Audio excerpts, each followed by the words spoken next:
Су ресурстары маркетинг жауапкершілігі шектеулі серіктестігі заң бөлімінің мамандары су құбыры және кәріз желілері бойындағы санитарлық қорғау жолағының бұзылуын қадағалау жұмысын жалғастырып жатыр. Өткен аптаның соңында кәсіпорынның жеке кәсіпкерге қатысты талабы бойынша Абай сотының көшпелі отырысы өтті.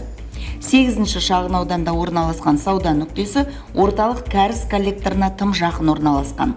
Абайдағы шеберім осы кәріз жүйесі бойынша. Санитарлық қорғау аймағы бұзылған анықталып тұр.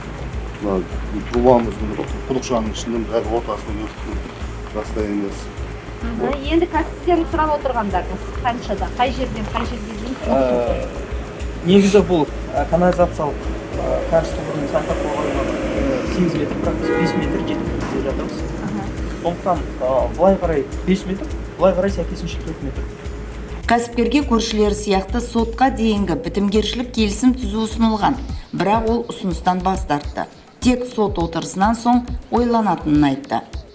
Кез келген осы Шымкент қаласындағы жер учаскесінің немесе қандай да бір жылжымайтын мүлік объектілерінің иелері сол өзінің учаскесіндегі инженерлік коммуникациялардың заңдылығын тексеру үшін бірінші кезекте су және кәріз құбырларының бар жоқ екендігін ескеру үшін Су ресурстары маркетинг жауапкершілігі шектеулі серіктестігіне тиісінше өтініш хатпен жүгінетін болса, біздің мамандар арнайы тексеру жұмыстарын жүргізіп, тиісінше жауабын береді.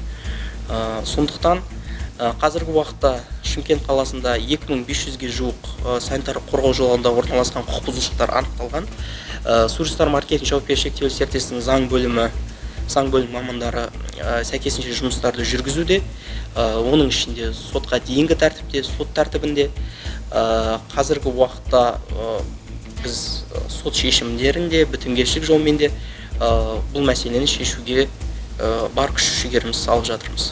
Мұндай дауларды болдырмау үшін тұрғын үйлерді және түрлі кәсіпкерлік нысандарды салуды бастамас бұрын сол аумақтағы коммуникация желілерінің бар жоғын біліп алу керек. Ескерте кетейік, сумен жабдықтау және кәріз желілерінің орналасуы турасындағы сенімді ақпаратты алу үшін Су ресурстары маркетинг жауапкершілігі шектеулі серіктестігіне жүгінгеніңіз дұрыс.